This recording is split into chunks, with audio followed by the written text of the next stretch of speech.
Right on, man. Good to be here, man. Mr. Mash, Mr. Mash. First of all, I can't believe you're retiring and you're gonna punk out like that. You know, most people just hang in there and keep working. I guess you're gonna go swimming.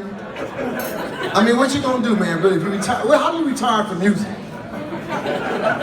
How do you retire from music, man? So let me tell you how I met David Mash. Apple, at Macworld, when Macworld was the biggest thing, Berklee always had a section. You know, at Apple, and at that time, you know, I didn't know, like I say, I didn't know much more about Berklee other than the mistake I made in high school when I wanted to go to Berklee and do music, but I thought y'all had a basketball team. In 1974, I called Berklee and said, y'all got a basketball team? And they hung the phone up on me. So after that, I never tried again. But David Mash always had new technology. Always had a MIDI guitar. He always had something. I said, who's this dude, man, that always has this cool gear? And then you ask him about it, he was the most selfish cat.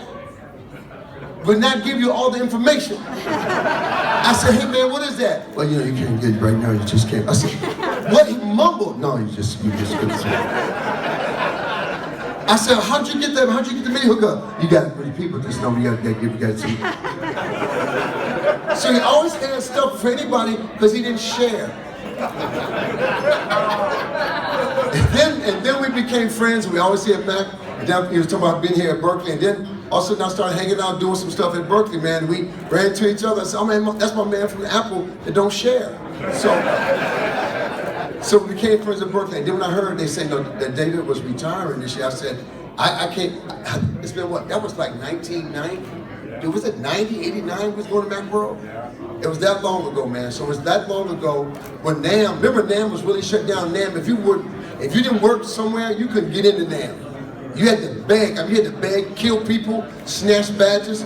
The only good thing about NAMM back then, you could wear a badge with a Japanese name. And they just trusted that was you. They wouldn't mess with you.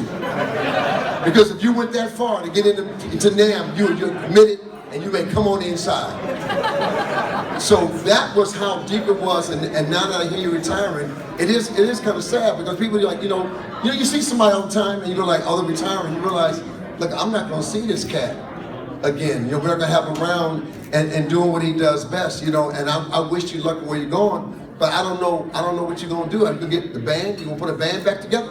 Hey Sinbad, talk about him getting funky, man. Oh, getting funky? All he wants, he been talking about you being funky the whole night about getting some funk. I mean, you're gonna be in a funk band, right? But if you're gonna play in the funk band, we talk about, you can't just play funk. Like you gotta come out the Berklee sweater.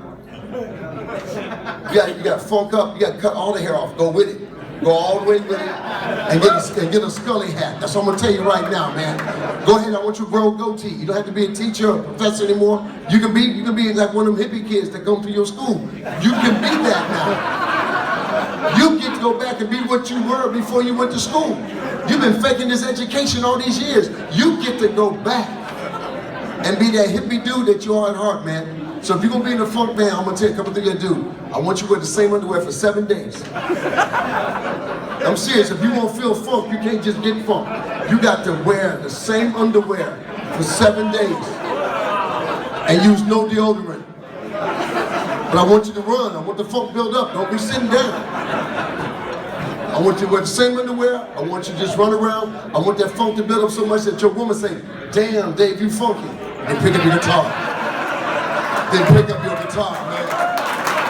You pick up the guitar, you'll know what I'm talking about, man. All I want to know is, at least one time when your band on the road, I just want to sit in and play with you, man. I just want to sit in. I don't want to know what key it's in. Don't tell me the key. I won't know anything. Don't tell me the key. We don't play in keys. Keys are for sissies. I mean, I know at Berklee they try to teach all that stuff, but we know the truth is, you don't have to know what key it is. As long as you close your eyes and you grit, the people are like, damn, he did something new. That's what the whole scam has been about music. All this time, we've been charging these kids all this damn money. You've been charging them all this money, and it don't matter what key you in, man. Just play, damn it. Just play and have some fun, man. You play, you have some fun, you earned it, man. Enjoy your retirement, man. Just go out there and travel, see the world. Go all the way to like you know, outside Boston. You gonna go back to Detroit? Not this year. No, not this year. You ain't ready for that yet. That's too much fun. You ain't ready for that world tour yet, brother. But I wish you all the luck, man. I wish you know all the people that you've touched and all the people you helped. Just know this: at the end of the day, you so many people because of meeting David Mash are better people than what they were before they met you, man. And myself too, man. The way you used to turn me on, I don't understand, dude. You know I used to bug the hell out of you about that technology, and you weren't scared of it. A lot of people are so scared. You were never scared of doing something that people say, oh man, pure guitarist, and then they go like this, can you hook me up with that company? No, forget you now, sucker. You just do what you do, man. And thank you for getting my golden guitar, man. Thank you for hooking me up with Janet, man, for hooking me up with that guitar, man. I really appreciate it. I saved a lot of money. And my wife forgave me for buying another guitar, so I appreciate that, man. My man.